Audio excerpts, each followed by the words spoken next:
It's Brian Preston, the money guy. So the first thing, I think it's interesting, we often talk about this bucket strategy where just like I want you to diversify your investments between different asset classes, I want you to diversify where you're paying taxes from in retirement. Because, guys, if you can have money in after-tax assets, that's like your brokerage accounts, your individual or joint. If you can have tax-deferred, like your 401ks or IRAs, and then you can have tax-free, that's your Roth accounts, your Roth employer plans, your Roth IRA. You can manipulate legally the tax code, and we have a perfect illustration that shows this. Yeah, this bucket kind of shows how each of these tax buckets grow. Now, what I think is really interesting is we had someone, we have this financial order of operations course out there that you can go work through, and I had someone ask me in the private Facebook group, hey, I don't understand. Right now, based on my income, I'm doing my Roth IRA and I'm doing my Roth 401k, and I don't have an employer match. Do I need to try to focus on that tax-deferred bucket? Because I'm building up my brokerage account and I'm building up my tax-free account.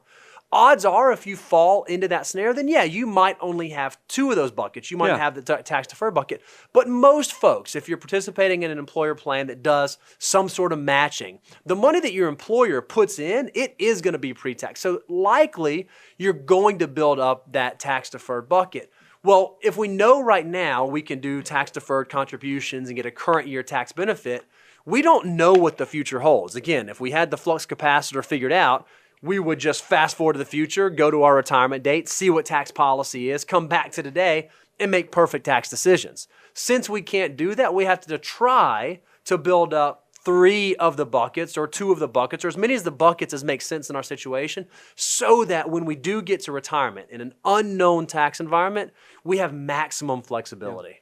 Yeah. And I think Bo's right on, is that even if you were focusing all your saving efforts on tax-free assets like Roth or after-tax individual type brokerage account, you're still going to likely end up with some tax deferred just because of that match. Yep. Those employers, if they're giving you any free money, it's going to probably show up in some type of tax deferred account. So one of the questions that folks always end up asking us is, okay, well, how do I decide between Roth and pre-tax, right? So you said that for some folks, maybe they do want to build that bucket, and some folks, they don't want to build that bucket.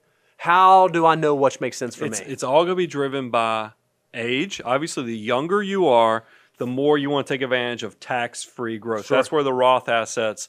But there will come a crossover moment where you're just going to, if you're in the tippity top of income, meaning you're in a very high income tax situation, or maybe you're just having a crazy year. It's not going to be 2020, but in some other year, you're having a crazy great income year.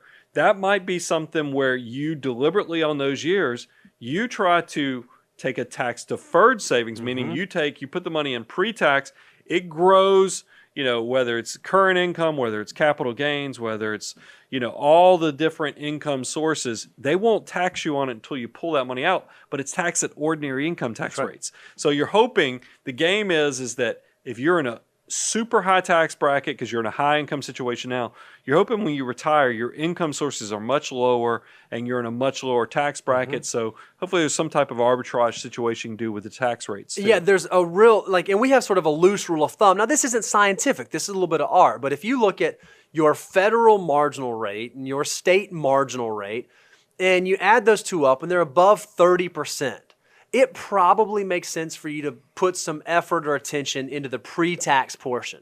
If you're below 25% when you look at those two marginal rates combined, Roth probably makes a lot of sense for you. If you're somewhere between 25 to 30%, that's where it gets a little more gray, a little more nuanced, and it comes back to your specific situation, like your age, goals, account structure, and those sorts of things.